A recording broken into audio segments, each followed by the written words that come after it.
मौसम सर्द हो या फिर गर्म, खुश्क हो या फिर बरसात का सीजन, बदलते मौसम में वायरल इन्फेक्शन अपना असर दिखाने लगता है। कुछ सालों के दौरान हर दूसरा शख्स मखसूस अलामात के साथ इस मर्ज में मुब्तला नजर आता है। आजकल वायरल इन्फेक्शन के मरीजों की बड़ी तादाद हमारे आसपास मौजूद है। सीजनल इन्फेक्शन के इलाज से पहले ये जान लेना जरूरी है कि वायरल फीवर है क्या।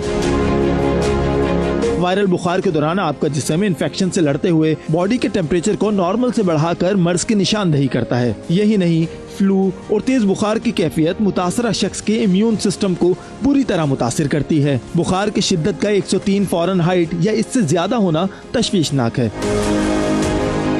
मॉनसून के दौरान माइक्रोस्कोपिक जर्म्स तेजी से एक शख्स से दूसरे में मुंतकिल होते हैं और हम फ्लू, खांसी और मुख्तलिफ स्किन डिजीजेस का शिकार हो जाते हैं।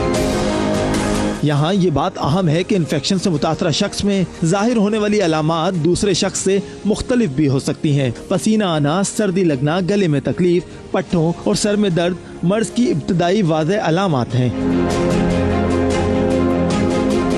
इन्फेक्शन में मुब्तला बाज़ अफराद में पेट दर्द, लूज मोशन और वॉमिटिंग की शिकायत भी सामने आती हैं। वायरल इन्फेक्शन में जिस्मानी थकावट, जबान के जायके का बदल जाना और सर भारी होना आम बात है, लेकिन इसे नजरअंदाज करना ठीक नहीं।